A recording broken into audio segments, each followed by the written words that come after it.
where are the three places in crypto that produce $10 billion of cash flow a year? It's Binance Equity, Tether Equity, and the futures market in terms of the basis that's sitting there. Athena is still pretty tiny now relative to the whole derivative market. We're only like 6-7% of the entire market. And I think like an end state of that is we could be 20 to 25% in total. So $20 to $30 billion if the market doesn't grow a huge amount from where it is now. Nothing said on the Hivemind is a recommendation to buy or sell securities or tokens. This podcast is strictly for informational purposes only, and any views expressed by anyone on the show are solely our own opinions, not financial advice.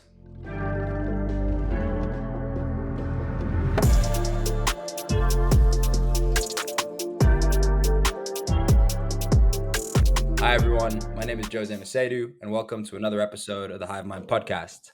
The goal of the podcast is to provide an inside look into what we like to call the Delphi Hivemind, bringing together some of our brightest minds from each of the divisions to share insights, alpha, and shitposts.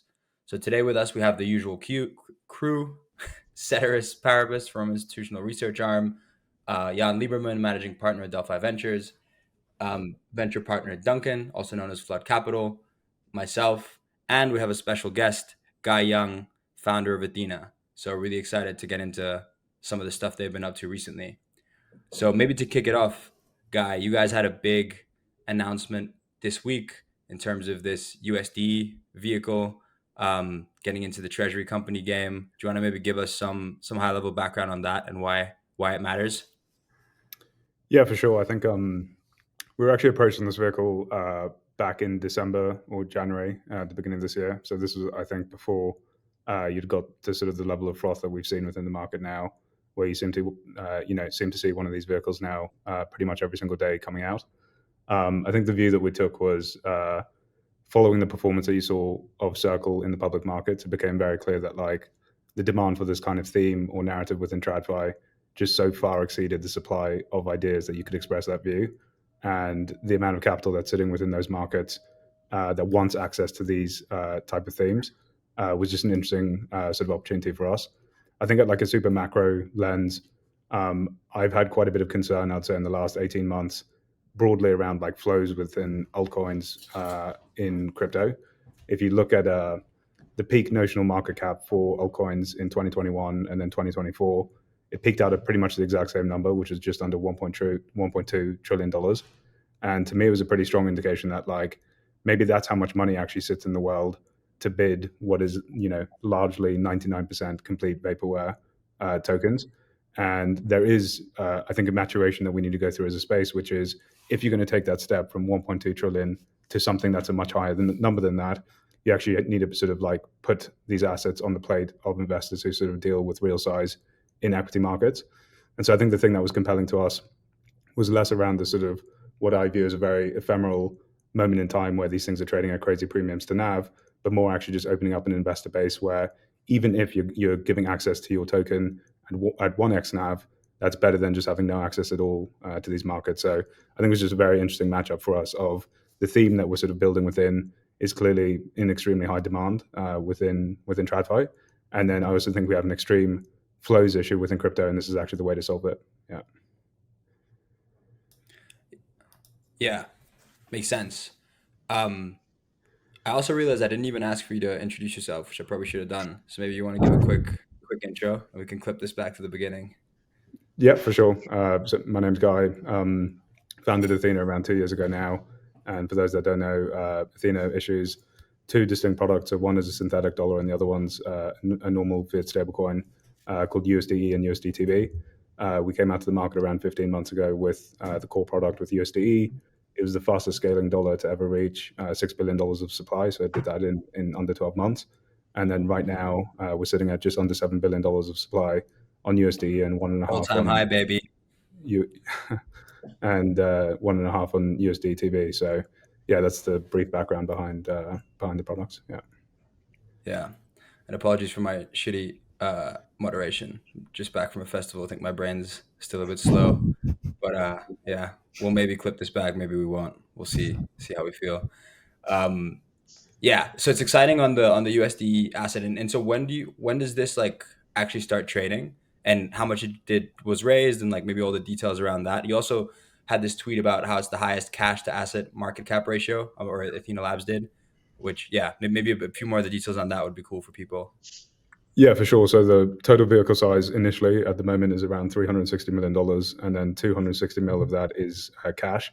I think the important point here is that the cash component is by far the highest out of any of these vehicles that you've seen, because a lot of them have kind of just become exit liquidity vehicles where people are just putting in tokens in kind and then hoping to sort of flip them on to someone else in the public market. I think we had a very strong intention here that we actually wanted new cash to come into the vehicle to sort of help with some of the flows issue that we're discussing earlier in this chat. And I also think that the majority of the vehicles that you've seen to date have been focused on the majors, where if you just express the amount of cash that's been raised relative to the circulating market cap, Athena's was roughly 8% of the entire circulating market cap that's been raised and is there to actually purchase the coins in the open market. And the next highest one there is actually Hype, which is sub 2%. So it's really quite out of market in terms of the size of the vehicle relative to the size of the underlying asset. And I think there's going to be an interesting sort of reflexivity that results from that, which is the cash amount that's raised here can have a pretty significant impact on the overall sort of token, where 500 mil doesn't really move the needle on an ETH, for example. That's awesome. Yeah, I think. Sorry, go ahead, Jan. No, what's really compelling, right? So thinking about what makes these vehicles successful. It's the structure of the vehicle, which a lot of people have figured out how to get these things to be pretty lean. I think it's the way that the cash is used, right? And so I think you guys are doing it in a unique way where it's basically being immediately redeployed into the spot asset, which, like you mentioned, kind of creates that flywheel and makes the value accrual for the equity side really compelling. And then the other is what you really need for this to have legs is the demand for the stock, right? So you drive that one way through this way to generate an increased amount of tokens per share. So what a lot of these things generate in terms, or they call yield, is increasing the amount of Bitcoin per share of MicroStrategy, right? And so in this environment, you have that ability to do so because of the ability to buy from the foundation at a discount. And that's certainly, one of the reasons that make it appealing. And I think the other that most of these outside of probably Bitcoin don't have is there is a very large amount of kind of appetite for this pure play equity exposure into stables. So you have the regulatory environment becoming really friendly with the passing of the Genius Act. And then the obvious elephant in the room is Circle and what that traded at, and just the insane amount of appetite and price action on that asset. And so, we can chat through kind of the headwinds that Circle faces from a treasury rate perspective when that gets cut, and kind of how that's counter to your business, in the sense that when funding rates come down, or when Fed funding rates come down, crypto funding rates go up. And so I think, there's going to be this really big rotation from Circle into your vehicle. And I think that the kind of trifecta of those elements really makes it an appealing play. Yeah. And for the maybe adding on to that question, for our extensive audience of public market investors and institutions, maybe you could give like what the pitch would be for them in terms of how you guys, how USD outcompetes like the big two stablecoins out there, like how you can actually outgrow them.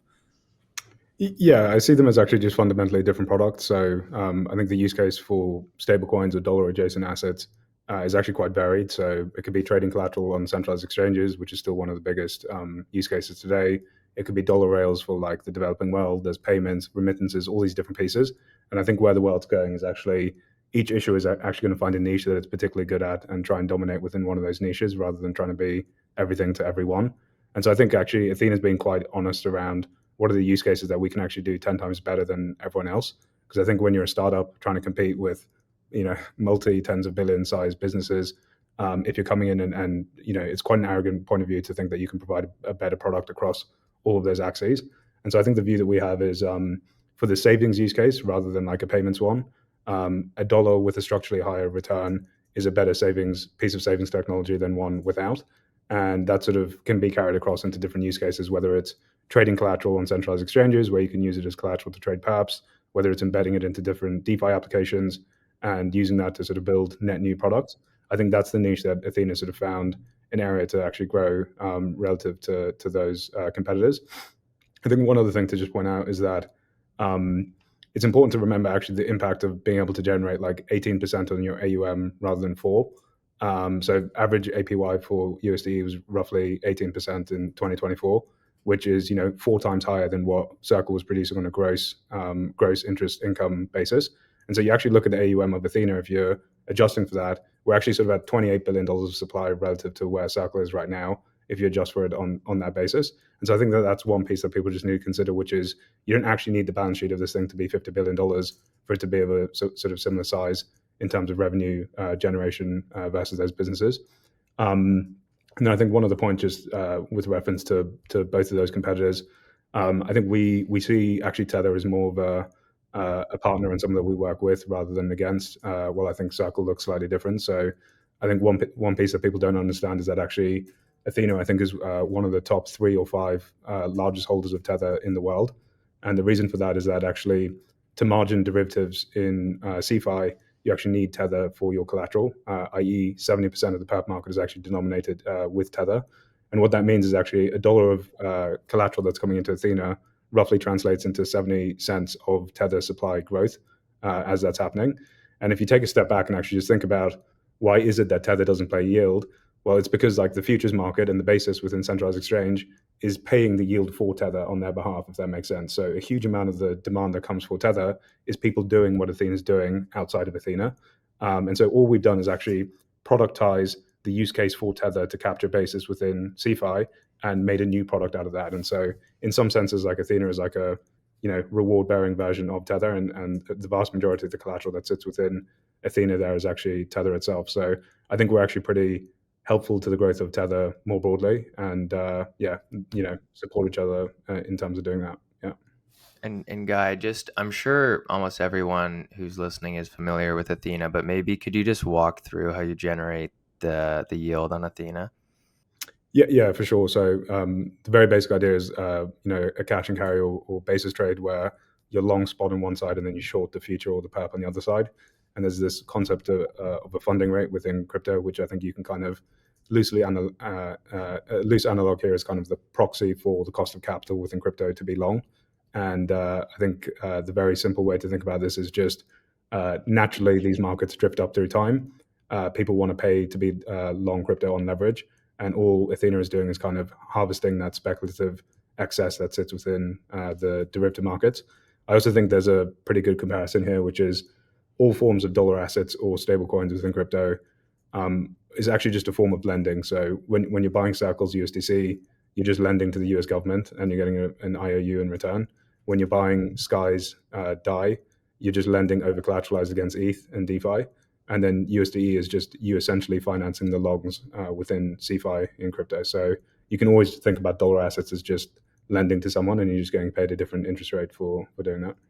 And then, yeah, that was a good explanation. And then, so in 2024 versus 2025, with kind of like the explosion of the ETFs and, basis coming down quite a bit because now these more institutional players who previously, like, I think the basis trade in, 2021 cycle was elevated at 50 or 60% on some of the major coins for like months at a time. But now with like, more liquid futures market for these, professional money managers and ETFs that they can, post as collateral, I would assume a basis is obviously contracted quite a bit. So like, how do you kind of, what are the dynamics you guys have experienced internally and how do you see that playing out as like, the Solana ETF comes out and kind of you go down the longer tail here and, these professional money managers can get that opportunity? Yeah, so I think the pools of capital that are actually doing the basis with the ETFs and the CME are actually completely distinct to the pools of capital that are doing it within crypto. So like a Millennium, as an example, literally cannot put $1 of their collateral into crypto because you need like a custodian that has like a AA rating, as one example over there. And so there's actually just these enormous pools of capital within TradFi that do these things in the CME because it's almost perfect credit risk to be able to do it there, but just literally cannot touch crypto. And so you actually see extremely wide divergence between the CME basis and what you find within crypto, which is almost accounting for some of the credit risk that you find within the exchanges within crypto. So just looking at the numbers from 24 on a cash adjusted basis. So one important piece here is that you have to cash fund the CME. You can't put down just pure collateral like you can on portfolio margin within crypto. The basis was kind of like 6.5% last year, so like 150 basis point spread to treasuries, while USDE was at 18 last year. So you're talking about a gap of like 1,000 basis points wide, while people could do this in the CME when that was happening. The view that we have, though, is that for a bunch of different reasons, it's more efficient to do things through Athena than doing it yourself. I.e., a lot of hedge funds who are doing this actually just put the majority of their fund within Athena, because not all of the funds that are I don't know if you want me to get into the details of like the dual No, staking. but yeah. There's a bunch of different reasons basically why you basically can amplify the yield, because not all of the amount of USD is actually staked within SUSD. And so to the extent that it's being used as money in AMMs, in order books, all these different pieces, you're never going to have a 100% stake rate while that's happening, which means that Athena is always strictly beating whatever you can do yourself when you're capturing the basis. And so the view that we have is actually, yes, basis will contract through time, but when these institutional flows of capital come in to do it, we want them to do it through Athena, because it's a more efficient conduit for them to be able to access things themselves. So this is part of the thesis, right? I think one of the criticisms was like, yeah, basis is going to come down from 60%, which is where it was when we launched. And it's like, yeah, obviously it's going to come down, and that the person that's going to push it down is Athena, and we're going to get a lot bigger when we do that. And that's just like a very natural thing that happens in all financial markets, which is you've identified some sort of excess spread or alpha, and you just say, I need 10 or 20 or $30 billion of capital to bring that down to an interest rate that makes sense. So all Athena is doing is kind of actually bringing down the cost of capital within crypto to an interest rate that actually sort of makes sense to people in TradFi and isn't 20 or 30%, if that makes sense. Yeah, that makes sense. And then Jan and I have discussed this before, but I'm really curious to get your take on it. So just like kind of zooming a little bit to more like broader leverage in the market. Typically, like, a sign people really look for is super high funding rates across certain coins. But now with like Athena, you guys have helped dampen those funding rates, and you're not necessarily like, so you bring down those funding rates, which can kind of like mask maybe how much is on the long side, or how speculative the positioning is on the long side. Do you have any thoughts on that? It's something I'm pretty curious about. Yeah, no, I think it's true. I think things are more overheated than they appear on BTC and ETH than before Athena existed. I think one way to clean for this is basically looking at Hyperliquid funding rates. So if you look right now, Hyperliquid's at like 25, while Binance is at 11. There's a couple of different reasons for that. One is that the retail flow on Hyperliquid is obviously much more organic than what you see within centralized exchanges, which just generally, would have more institutional investors sitting on there. And then the other piece is that you don't have portfolio margin on Hyperliquid, where you can fully collateralize with $100 of BTC to short $100 of perps on the other side. And so you kind of have to like halve the funding rates that you see on Hyperliquid to make them comparable to what you see within CeFi. Anyway, the reason I'm giving that context is that Athena doesn't yet operate on Hyperliquid, and so you can kind of think about that as like untainted views of like real retail flow, which doesn't have as much like institutional capital sitting there. Plus, it doesn't have Athena. And so I think Hyperliquid is actually a very good reference point for like how heated is the market actually without some of these impacts. Yeah. Thank you. Yeah. Yeah, appreciate that. And then this week rather, we had something the crypto's been begging for a long time with the passing of the Genius Act. It's the first federal law tailor-made for stablecoins. And today you guys announced this partnership with Anchorage, which makes you kind of the first, I guess, Genius Act compatible stablecoin. Could you maybe talk a bit about the Genius Act, what you think of it, and then what exactly this partnership is and what it means for Athena? Because I don't think I actually fully get that. Yeah, for sure. So all that's happening in the background is we're just moving the issuing structure from an offshore BVI entity into one that's actually having Anchorage issue USDT themselves. I think the important piece here is that you basically have an onshore regulated bank. So Anchorage is the only like federally regulated bank that deals with crypto in the US. And this is going to be a broad product suite that they bring out, where it's almost Genius as a service for different issuers who are coming through to reach that level of compliance. I think the view that we have in different product approach here is that USDE right now is not accessible to US retail, which is a bit of an artifact of like the last administration when we sort of launched pre Trump coming in. And the view that we have is we almost have like a dual approach where USDTB is obviously, once we get this in line with Anchorage, is going to be there compliant with Genius and able to be used within the US in any place that sort of like payment stablecoin status allows. And then USDE we see is more of something that exists within DeFi offshore and isn't there within sort of like the regulated financial system within the US. And so I think they're both going to be important markets going forward. But I think broadly, actually, the learning that I've had is we're obviously extremely excited to be able to do this within the US. But I think the learning that we found is that the main use case for stablecoins actually kind of exists outside of the US. Like most people in the US have access to instant digital cash in just a different format, whether it's in Venmo or these different applications. And it's also going to be a much more competitive market when it comes to your ability to extract revenue from that market, because it's so intensely competitive when you have a money market fund sitting alongside stablecoins. So I think the view that we have is we're sort of pleased to be doing this, but actually the offshore markets that exist outside of the US are still the most interesting places to be operating. And I think that Tether is just the best example of this, which is that's the strategy that they took from day one, and you can kind of see that that's paid off very well for them through time. Yeah. Yeah, that makes a lot of sense. You think Tether is going to come onshore for the Genius Act too? Because they've said in the past they weren't going to, right?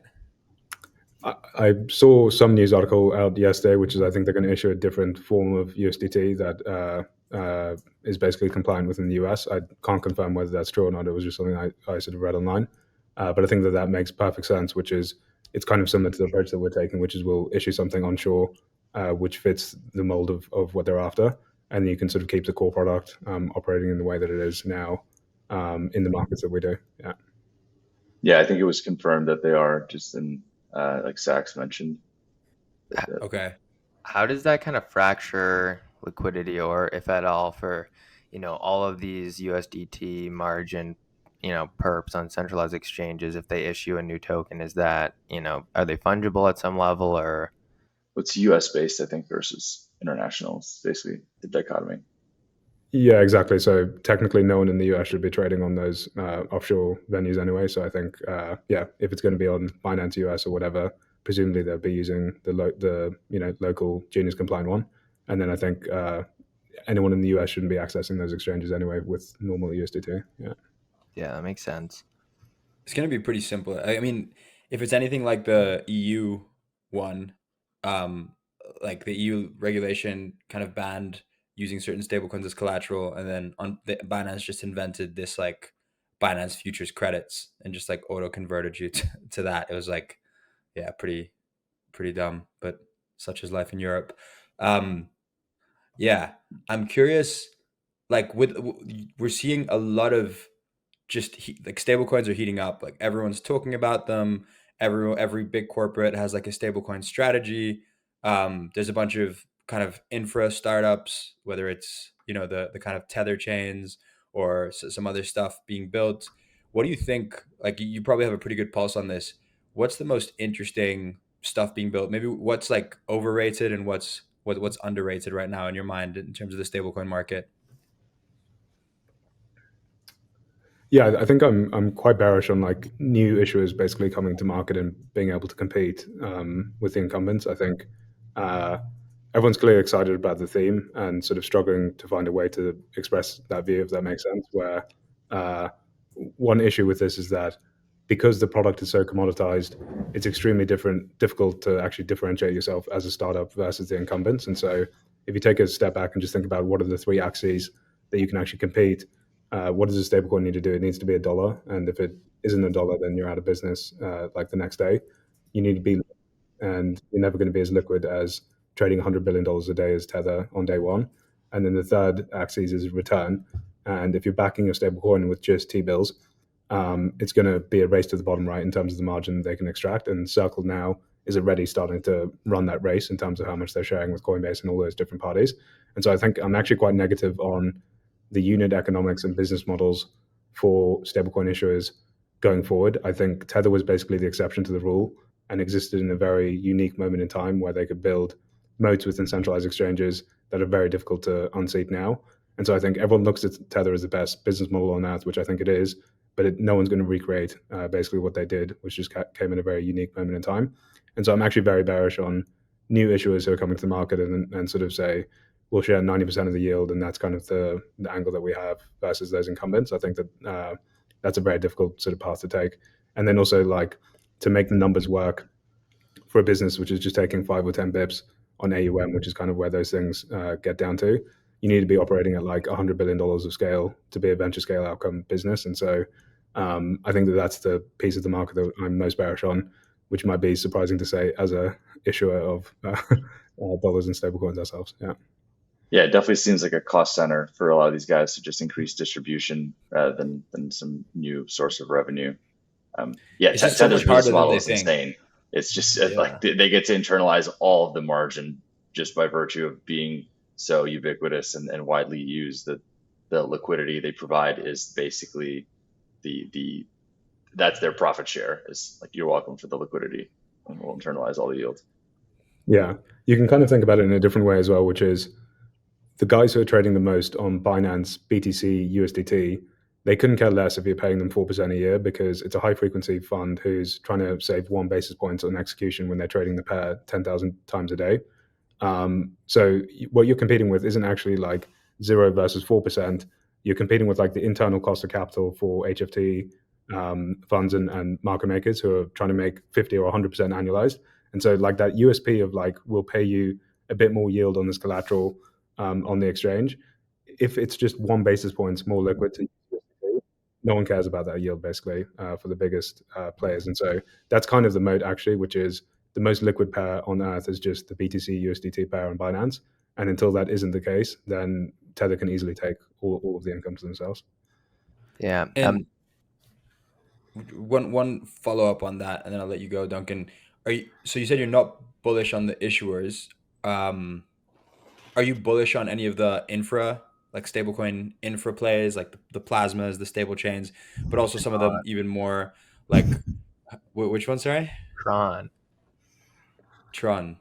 Yeah, I mean, Tron, Tron and like is an they're interesting earning an insane amount of money on transaction. It's like a couple million a day. Yeah. I mean, if you overlay the USDT supply versus Tron price, that's kind of how you long Tether actually in the last 5 years. It's literally just a graph that goes up and to the right. I am actually pretty bullish on Tron if they can sort of continue to have as much share as they do in terms of actually transacting Tether. There's obviously quite a few new entrants who are coming in to sort of what about compete Converge, bro? Slightly different angle there, and I think the scale of Tether looks slightly different in terms of transaction volumes there. But yeah, I think Tron is interesting with the sort of mode that it has right now. I think it's going to be just quite difficult to unseat the sort of scale that they have. But obviously, a few of these different projects that are coming to market are pretty closely backed by either Bitfinex or the team around it, and so it'll be interesting to see how those play out. Yeah. I mean, the thesis for Plasma, right, is basically Tron. It's like, how do we capture some of that activity? Yeah, I think that's fair. The piece I think that looks slightly different is my understanding is that they're also enabling like 0 fee USDT transfers on there. And so, I don't know how the business model sort of compares to Tron given that. But I think that's like directionally correct. Yeah. Right. I had a question on the Genius Act and just talking about like incumbents coming in, maybe a slight counterpoint. So I'm pretty sure in the Genius Act it said that you'll be able to issue stablecoins against bank reserves held at the Fed. And so like after 2008, they did all this QE. So the Fed buys a bond from a bank, and then the bank holds that cash on their balance sheet. The Fed holds the bond, but that to kind of like prevent that money from flowing into the real economy and starting like insane inflation or like stimulus, they started paying interest on reserves.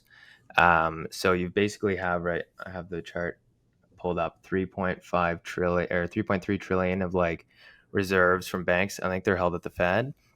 But the Genius Act, I believe, will allow you to, and so if everyone like went to their bank, withdrew that money and then spent it in the economy, that'd be super stimulative. But a lot of people keep their money at the bank. But I'm pretty sure this will enable banks to issue stable coins against these reserves, making the money way more liquid.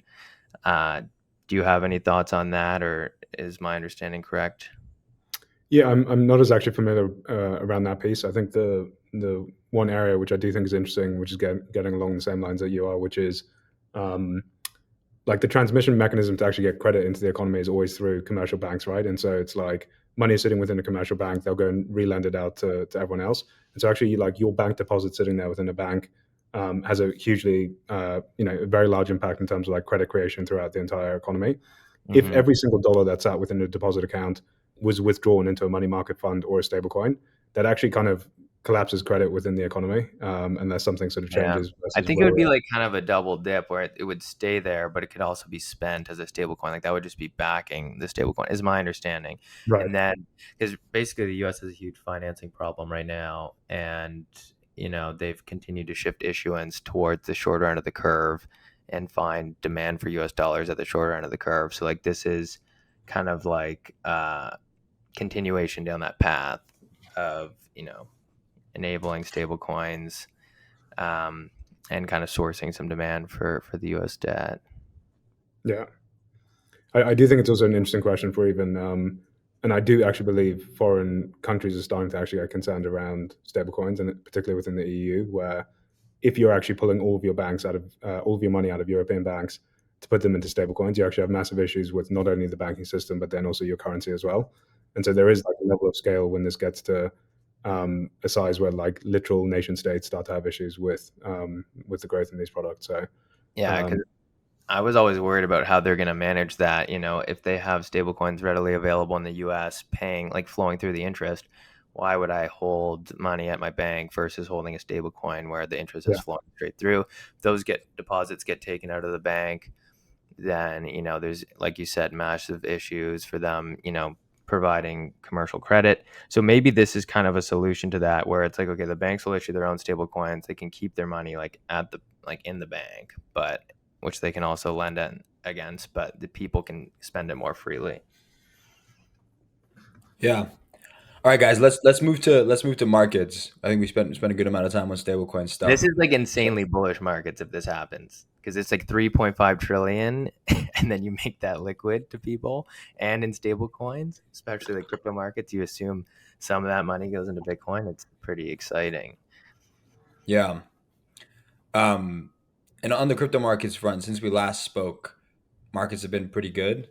ETH has been outperforming. ETH BTC is back above 0.03. SOL ETH also is looking pretty good, or pretty bad, I guess, in that denomination. How are you guys feeling here? Like, do we go higher? Where do you think we are in the cycle, I guess?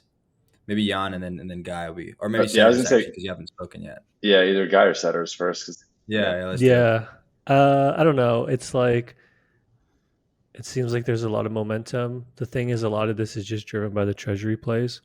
So nothing, it's like a market that when this stuff starts happening, I don't really have any sort of like edge. Like how much longer are people gonna keep aping these treasuries at like 2x and like running this? Seems like there's a lot of flows, and that's good for crypto because those things kind of get like put in these vehicles, and then they're not like super easy to get out, and so they're pretty good sinks, and it gives people an easy way to kind of like ape them in their brokerage. Personally, like I would never buy one of these treasury vehicles on the open market. Maybe that's like mid IQ, but I do think they're kind of dumb for the most part. But it's like, yeah, I don't know. Tom Lee came by and he started like pumping this narrative, and he is a big influence, and you're kind of just like going with the flow for now. I don't know if I have like any good insights. It's just like we have a period of momentum right now. Like nothing else has changed. Like what has changed other than people seem to be getting more and more fired up about these treasury plays.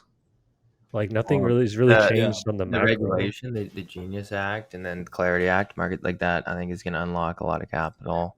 I honestly think this whole Genius Act thing is really important if they allow these banks to issue their own stablecoin, because that like $3.3 trillion in these bank deposits that could turn into stablecoins is fucking huge. And I think Besant used the number 3.7 trillion in stablecoin demand he sees over the foreseeable future. So like that is a massive, stimulus to the crypto markets. Yeah, I think that just plays out over much longer time horizons than these markets in the interim. It's almost like week by week, month by month, whereas that's like a long-term support, but ultimately the fluctuations will be driven by more acute things. Yeah. Yeah, what do you think, Guy? Out of curiosity, I know at some point when we spoke, you were pretty worried about ETH. ETH pumping, I think, is good for everyone, especially since you named your company after your project after it. But I'm curious, yeah, how are you feeling about markets about ETH Yeah, I think this point? on a long-term basis, I'm still very negative. I think ETH, but then also L1s. I just kind of broadly think L1s are kind of the most overvalued financial assets that have kind of ever existed. And yeah, I think in the short term, there's obviously a very different angle and narrative that ETH's playing right now, which to me, I think in a very simple term is it stopped sort of punching down to Solana to try and compete for user activity and actual usage on the chain, and has basically sort of rebranded itself to compete with BTC again, which is kind of like TradFi piling money into these vehicles to come in. So I think that's kind of the only change versus where we were 2 months ago. And I think the market can basically continue going up so long as these vehicles are trading at 2.5 to 4 times NAV. I just don't see how it goes down while that is the case. I think the real indicator to me that I'm concerned about is when some of these multiples start to move and drift below like 1.5 times towards 1. I think that to me is going to be the signal that you're probably coming towards the end of the cycle, basically. Yeah, it seems like the obvious signal, right? Like when the premiums start collapsing. But that maybe it'll be that easy. Yeah, I think premiums will start collapsing when um, new vehicles stop coming online, right? So right now, all the capital that's getting deployed doesn't require an equity bid to come in, right? It's these new vehicles, and there's still a bunch of them for Bitcoin, for ETH that have money to deploy, and so that props up the underlying asset, and the momentum will carry over into the equity vehicles of the ones that are live. So I think um, in the same way, if you think about like what happened, like ZERP and VC collapse, like once the last money stops buying, then everyone before them starts to fall off. And so here you still have this new supply of bid that doesn't require, or new supply of capital that doesn't require a bid on the equity side to support it. And so it maybe, the collapse will probably happen when these existing vehicles are now forced to do at the money sales, right? And now you're actually forced to have a supporting bid in the equity market, and maybe you do have one, right? And so that'd be great, and you get another cycle of kind of everyone raising dry powder. But I think, yeah, that's kind of what to monitor is new vehicles slowing down, because you've basically tapped every major geography, and so you can only run the same play so many times in each market, and that's when, yeah, the potential collapse could happen. It's just hard to agree. It's hard to be bearish, because the question in crypto is always, who's your next buyer? And that tends to happen in very momentum heavy assets. And we have a clear one now. And so it's, you kind of just don't want to overthink it. And that's why you see, people, you'll ask people like where they think the top is. Some people say, I could see 130, I could see 200. And ultimately it just boils down to, if you do have another large buyer. We haven't really seen, at least publicly, any kind of nationals buying. Maybe they're doing it in private and will eventually announce once bags are filled. But I think that would probably be what can really continue to carry this thing forward. We just saw Saylor announce the next tranche, and they upsized it from 500 to 2 billion. That was earlier today. So it seems like the appetite is still there. All of the prefs he's been issuing in the market are trading higher than where they started, and so you can do at the money sales there. Yeah, seems like things are going to kind of continue on that front. Yeah, but so you think basically slowdown of new vehicles then leads to the collapsing sort of MNAV premiums, and then kind of end of the cycle. Or not even just like new vehicles, it's just like the existing ones are starting to drift towards not being able to raise as accretively. Mhm. And then I think you just have a view that the forward flows just don't look as attractive as now. Because like when they're trading here, you know for a fact there's more money coming into the market like next week Yeah. from one of them, almost by definition. And I think it's when you're starting to feel like they might not be able to raise cash at like above one, that's when you know that the flows are going to turn the other way. Yeah, it seems very obvious to say, but yeah, and that was more of a response to I'm not like thinking about an actual price target on ETH or BTC. I think it's actually just looking at those numbers rather than the price of the underlying that makes more sense. Yeah. Yeah, that makes sense to me. But if you think ETH and like L1s generally are the most overvalued assets on the planet, um, doesn't that bode terribly in general for the alt complex? Because like most alts are priced versus these L1s in some way, right? Whether it's all L1s or like the actual just altcoins on these L1s, isn't that like if ETH is like if they are all the most overvalued assets on the planet, isn't it like alt carnage other than the very few who have like cash flows and some fundamentals? Yeah, and I might obviously not talking about my own project here, which would be a bit inappropriate, but I think like the broader view that I had is that I think Hyperliquid's a great example here, which is like Hyperliquid has detached itself from any uh, pricing of ETH or another L1, right? It's printing cash flows, and if it continues to print cash flows, it's going to continue sort of growing through time, and that just looks and feels like a real business or almost pseudo equity in terms of the way that it behaves. And so I think alts kind of need to go through this maturation phase where they stop being just kind of beta to the L1 that they're sitting on and sort of trade up and down completely in line. They're going to just basically grow up a little bit in the same way that we're describing.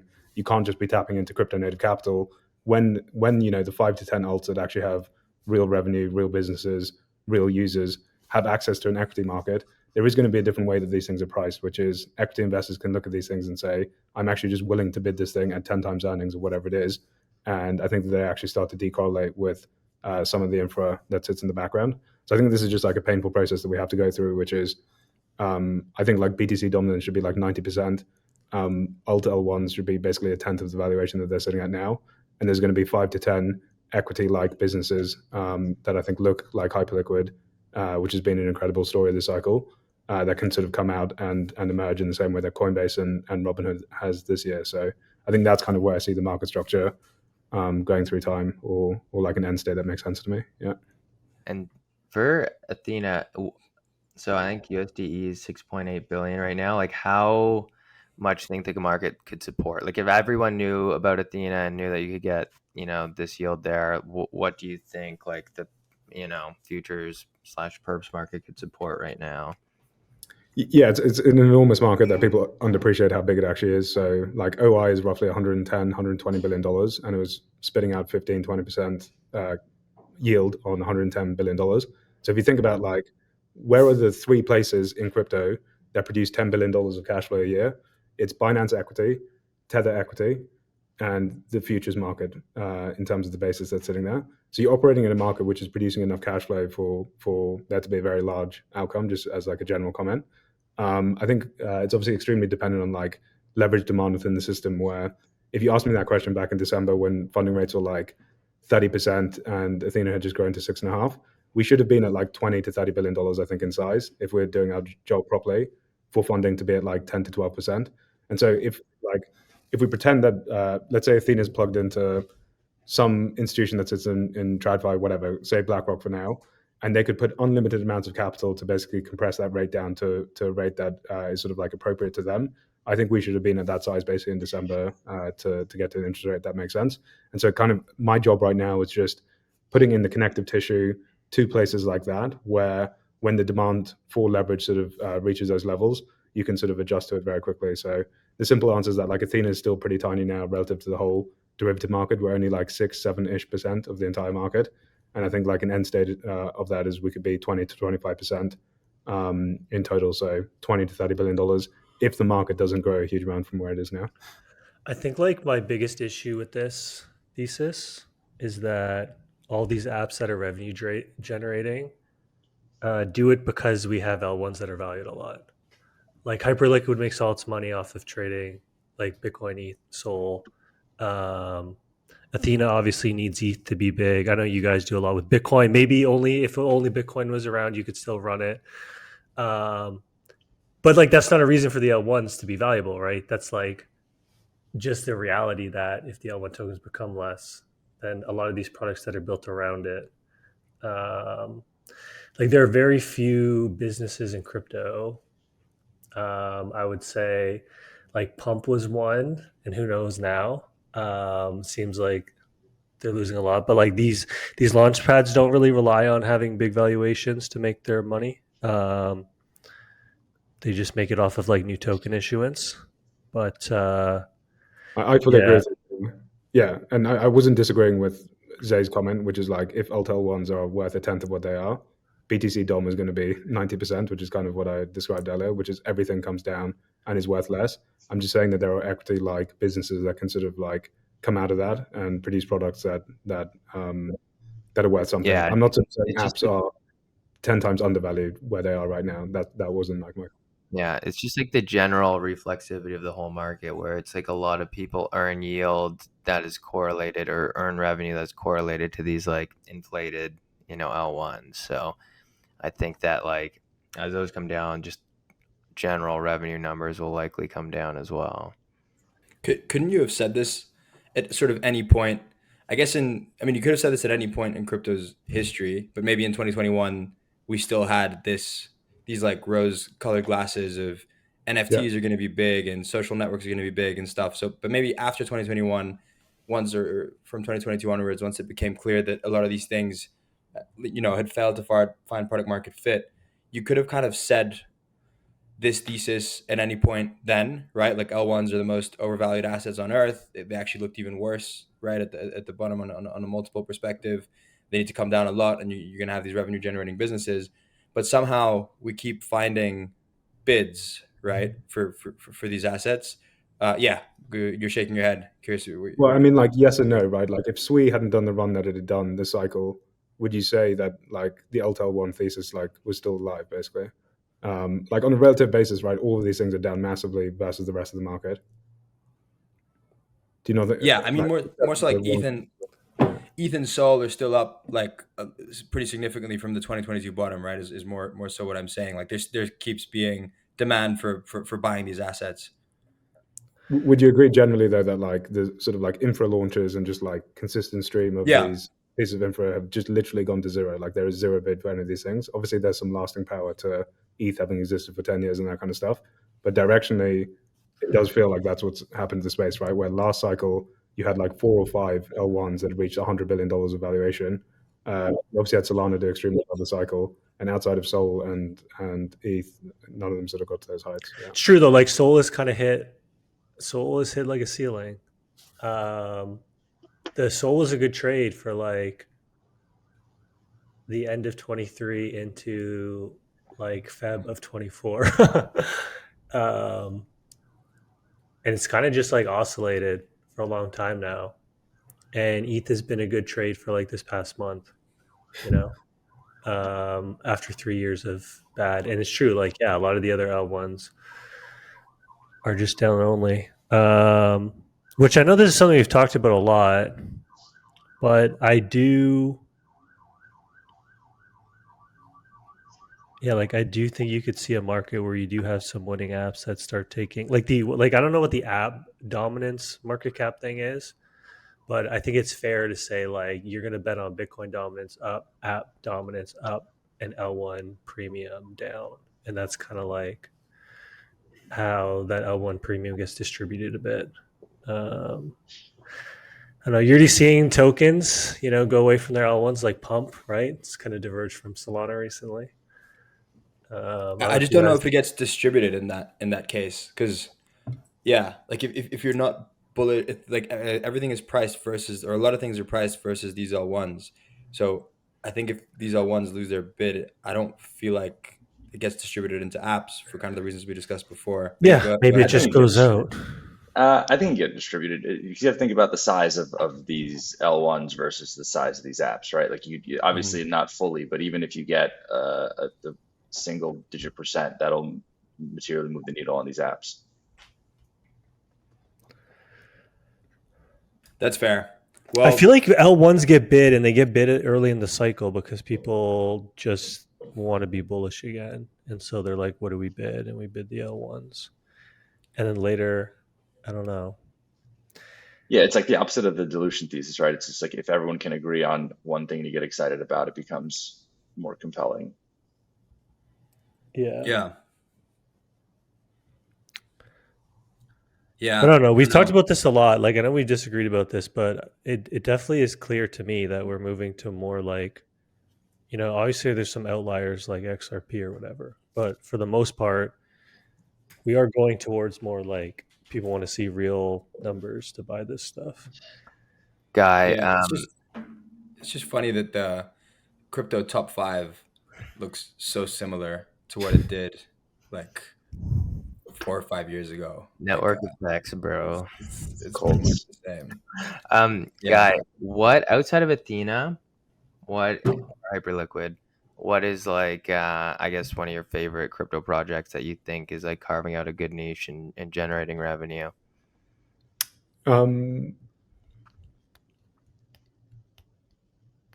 Yeah, I do have respect for Sky and what MakerDAO have done. I just think the longevity that they've had, flexibility to change the cycle. I think we respect them a lot and obviously work quite a bit with them. I think a couple of projects which impressed me a lot this cycle were Maple Syrup and then Euler. I don't know if you guys have seen the TVL charts for both of those products, but it's like literally imploded and went to zero. And I think 99% of the builders would have basically just thrown in the towel and gone to do something else or raised for another token. And I know both of the founders there. And I think just the grit that they showed to basically just like knuckle down and then come back in the way that they did, I think was just an amazing example for everyone in the space to look up to in terms of how to persevere. So I think those are probably the two stories that I were most impressed by this cycle outside of the success that Hyperliquid found. And I also forgot to mention, I think Fluid had a pretty similar story there. And I think the innovation that they had around a DEX almost being embedded within the debt of the money market is interesting for like stablecoin looping rather than just like volatile assets. But again, I think they had another great story, which was kind of like left for dead and then came back with real innovation that just like forced an outcome out of the whole thing. So I think those are the stories that I like the most. Yeah, that's a good answer. Those are some good projects. Yeah. All right. We talked about apps. I think it's pretty relevant to Pump.Fun, which I know we discussed last time. I don't think any of us expected it to be trading. I think it's trading sub 3 billion at this It's point. trading, What? 2.8. Oh God, it's getting down It's to crazy. cash value, guys. What's crazy is that the ICO sold out, I think, quicker than a lot of people might have expected. It was like less than 15 minutes. Yeah, I feel like 12. there's no way they don't have some tricks up their sleeve for this thing. Yeah. So I can set the stage on this if you want. So yeah, basically, Pump, darling of along with Hyperliquid of Q4 and Q1. Revenues were through the roof. They made 700 million in about a little over half a year. I think the concern was the trend. So this is one of the most kind of contentious raises we've seen for a host of reasons, right? So the trend being one of them. It was declining, more so a function of the kind of appetite and interest in the meme coin market, since there's direct proxy. But on an absolute basis, the business was still doing really well. On top of that, they made about 700 million, and rumors basically that they still have 600 plus of that on the balance sheet. Then on top of that, they initially went out with a raise of 200 million from privates, 800 million public. And that raise took place, I'd say, about 6 weeks ago. And then in the weeks leading up to the ICO, there was a huge change. And so that raise again was 200 private, 800 public. They were raising $1 billion. Then all of a sudden it pivoted to about 700 private and 600 public, right? So that they upsized the private from 2 to 7. They downsized the public from 8 to 6. They raised 1.3 billion there. The 600 million of the public sales sold out immediately. reasons for it being contentious. Other reasons being that, why do they need so much money? That's like an obnoxious amount of money. There's been, countless stories of people raising too much and failing with it. I think that the easy counter is if the money's there, you usually want to take it, right? Because you never know. And ultimately, you're better off having it in the bank than trying to speculate on potentially being able to raise more later on. So the raise wraps up in 12 minutes, but the token doesn't go live for, I think, 3+ days or so. And in that time, Bybit and Hyperliquid and a handful of others launched perps. Hyperliquid dominated the perps market because Bybit had limitations on size, so everyone was just trading on Hyperliquid, and that was really kind of where we saw proper price discovery. It traded up as high as 6.5 or almost 7 before the token launched, and then it traded pretty well afterwards as well. Then it started trading lower. Reasons why it traded lower, I'd say, Bonk being the big competitor was taking market share. They, unconfirmed, but it seems like they strategically kind of paid some of the largest token issuers based on the fact that they all kind of moved simultaneously, which seems more than coincidence. That allowed them to capture a bunch of market share. They've been doing a great job on the marketing as well. I think the recent thing they launched where 1% of revenue goes to like the top 5 pairs is a big one, because ultimately what do you need in this space to drive excitement is you need a few runners to really hit billion-dollar valuations, right? Because that just means the ceiling is raised on everything else, and the EV of participating goes through the roof, and that becomes very reflexive as capital flows into the system. At the same time, the pump guys have been fairly radio silent up until the interview that took place yesterday. So they were pretty quiet, and people were naturally anxious. On top of that, the entire supply was unlocked, which is fine because it's not as if this was an unknown, right? Everyone knew it was unlocked, so everyone has the same information. But you start to see capitulation, and it becomes very obvious on chain, right? So everyone can see when people are selling, and that also becomes reflexive.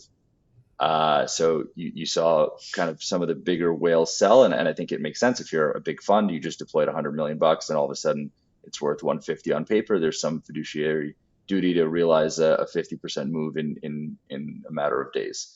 So that naturally led to more selling, and that created a lot of pain because at the same time the rest of the market was ripping. So you had massive opportunity costs, and everyone sold SOL and other things that then moved materially in their face while their pump position kind of dragged. And so people are still anchoring to the idea that they have this 2 billion in cash. Then comes yesterday where Alon goes on Thread Guy's stream, and this was basically the first time that they spoke publicly about Pump, and it was a bit underwhelming. It seemed like they had a bunch of answers that needed to satisfy kind of legal requirements, right? Where they had to be kind of cagey and couldn't really disclose too much. But ultimately, I think the response to that is why do this, knowing that you couldn't really give the information that people wanted to hear. And it's not necessarily that you have to give them the answer that they want, but I think people were just looking for a vision and an idea. And because what it boils down to is, can they spend this 2 billion in a creative way? And the market wants to get confident in that idea. And so I think they didn't really get that confidence across with the interview. And so now it kind of continues to sell off. And so now you're hitting this point where there's a bunch of kind of liquidation prices, and the market naturally tends to move towards max pain. And so you do have that element. Against that, though, everyone is up big. So I think a lot of capital can come in to provide additional cushion and move those liquidation prices down. So I don't necessarily think that is going to be a reason for those to get hit. But yeah, so now we sit at it with like 2.8 billion in market cap or so. They do have 2 billion in cash. They've done one acquisition for KOL Scan that was broadly accepted as being kind of underwhelming. I know there were rumors of the Axiom acquisition, which I think people would be pretty against, considering the cost relative to what they'd be getting. They'd be buying the top of this platform that they could realistically kind of build themselves with enough capital and talent at a huge fraction of the cost, or like a very small fraction of the cost rather. So now, yeah, I think I kind of view it as a pretty good risk return here, because the reason that they are down is something very solvable, right? It's messaging and narrative. It's not something fundamental. There's no real change from why people invested at 4 billion. Obviously, part of it was just because it was unlocked and people thought of it as a trade. So there's certainly some of that you need to work through. But ultimately, if you think that they can spend this money at least somewhat interestingly, then it seems like this is a great opportunity. But that's just me talking my bags. Wait, so Jan, you think so? People bought this at 4 billion, a week ago, 2 weeks ago, and you think they're just like chasing and puking it, or what is the big cause for the move down below that? Because I thought that should have acted as a decent floor, but it seems like it did until that interview happened, right? Like right now, it's just narrative construction. Can we reinvigorate the trenches? I think market share in this space is insanely fluid and not sticky. I think, Bonk did a good job of capturing it, but with enough incentives, you can easily capture it back. This is like the most mercenary group of capital, and they'll just flow to where they think they can make money. And it's still a relatively small market. And I think, the opportunity is there because the rest of the market is doing well. So people have cash to deploy. It's just the EV of the game needs to be higher. And I think in order to get there, you need to have some of these runners do well. And so, we were talking about how potentially you can kind of artificially stimulate some of them and get things going that way as one potential solution. But I think there needs to be some kind of coherent vision for how they plan to spend the money. And it doesn't have to be insanely granular or transparent, but still something kind of thought out rather than what seemed to be, kind of high level and just cagey. So you think pose-wise it is just people puking it because they, the market's running and they don't have a lot of confidence and it's selling off. It's like momentum. I mean, Twitter was littered with people that were just capitulating. I don't know. It's pretty clear to me, like the opportunity cost of things started ripping right away. A lot of people evidently were looking at it as like a free money quick trade, and then when that doesn't happen and then other stuff is ripping, you get put in kind of a weird spot because you don't actually have any conviction or belief in what you bought into, right? And there's a lot of money that did that, and so then it kind of becomes like an easy decision to sell, and then more people do it, and then at the same time Bonk has gotten more market share, right? So all of these factors together, I mean, yeah, it kind of, I mean, it makes sense. But they have a lot of like, I didn't think this was going to happen. I thought it would be trading probably at least like 50% up at this point, even with like selling. Bonk has obviously done a good job controlling the narrative. But I mean, these guys have a lot of money and they've been doing this for a long time. I definitely wouldn't like call it over. I think there's a lot that they can do here right now, and they haven't really done anything yet with the money that they raised. What do you think? Sorry, go ahead, Setters. No, I'm just saying, like, listen, I don't know. One thing I've been getting better at is like not trying to catch stuff when it's falling, because I probably would have bought this at like 4 again, and then I probably would have bought it like 3.5 again. But I don't know. It's been what, a week since, and it's been like 2 or 3 weeks since all the deployers moved from Pump to Bonk, right? There's like a lot they can do. I think also though, like overall, the meme coin trenches have not really been the hot area of the market either, right?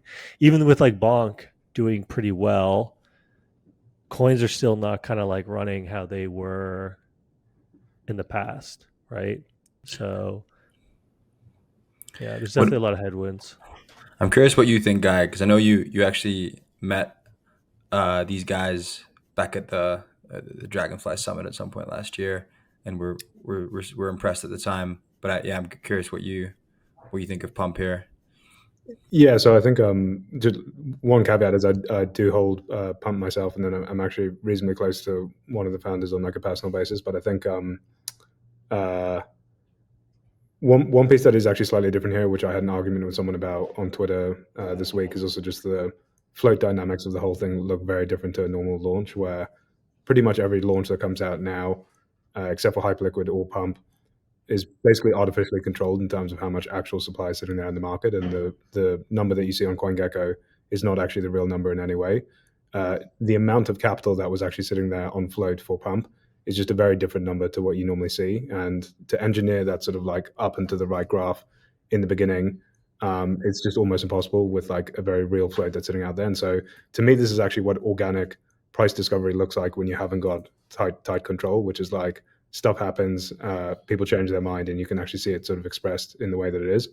I have a huge amount of confidence, I think, in them personally, just the conversations that I've had and knowing them as individuals. I do think it's a pretty ruthless part of the market, which most of crypto is, and it's extremely mercenary. And I think this is just like a very good indication where shows how quickly like things can change basically overnight, and how weak or like non-existent like modes that you perceive to be there really are. And so yeah, I have confidence that they can turn it around, but it is like a difficult space for them to be competing with within right now. Yeah, I don't know. I would be kind of I'm buying here, but I would be buying a lot more. It just feels like for me the main thing that's tough is just this equity token dynamics. And obviously, like most crypto projects have this dynamic where there's a labs entity and then a token. I think the main difference is that for most crypto projects, the token has to go up for the founders to do really well. Whereas here, there's an equity company which has, $2 billion in cash, call it, plus 75% of the revenues going into it.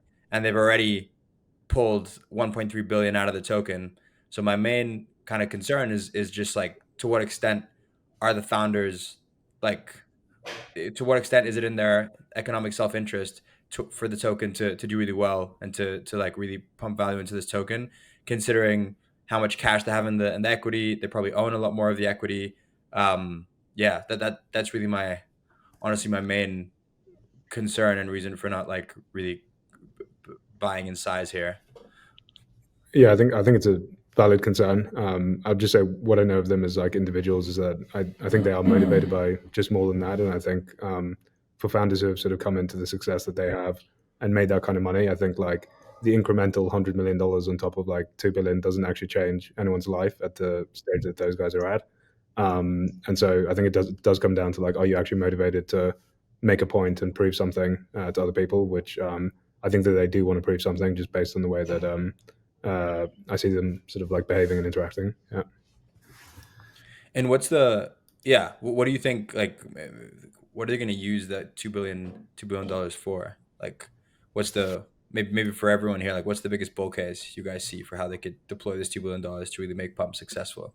Because I think you were the one that put me onto this guy, but really seeing them as SocialFi, like TikTok competitor with like financialized, this isn't the SocialFi we thought we'd get, but it's the one we deserve to some extent as an industry.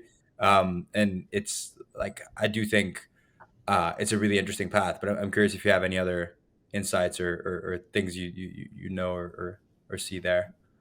Yeah, I think that idea of like trading and investing almost becoming like a social sport. If you think about the way that people sort of interact on Reddit, the way that we interact on CT, it's almost become like entertainment to sort of like trade and speculate with your friends. And I think the same way that TikTok had that virality, I could sort of see that as a different form factor that people engage with each other to speculate, and I could see that becoming popular. The thing is that these are like venture bets, right, on like an unknown market within crypto right now, which you don't know if they're going to be able to go and capture and execute. And I think that's one of the difficult things which we've run into as well, is that like people almost presume when you've done something well with your first product that you're able to continuously sort of roll that success into new ideas and new products. But in the beginning, these are things are still always venture bets, and your ability to sort of carry them through are obviously pretty low probability given that. The one piece that I was quite surprised by was that they didn't, at least until now, like think about some sort of cross-sell into perpetual swaps, because in many senses, like they own the most valuable customer in crypto, right? Which is like the most retail individual who doesn't know what MEV is, will cross any spread. They'll pay 100 bips, like both ways in. Like that's actually the most valuable user in crypto, which like even Binance is jealous about, that if you actually own that user. And I think your ability to actually take them from like spot casino gambling on meme coins and actually cross sell that into perhaps in some way, I think is actually a very valuable user base. So I don't know if that's sort of like the skill set of the team, but to me that felt like a very natural way to give a very profitable product to a very valuable user base that they already own. But yeah. Yeah, I'm in a similar camp where if you have that distribution, you kind of tack on other reasons for them to stay on the platform, and then you bring other users, and while they're there, they're going to try out other things, and it becomes kind of very synergistic and just a way to build a broader user base that, and then have them access products that they maybe initially wouldn't, but now will because money's on the platform or whatever it is, and now they can try different things.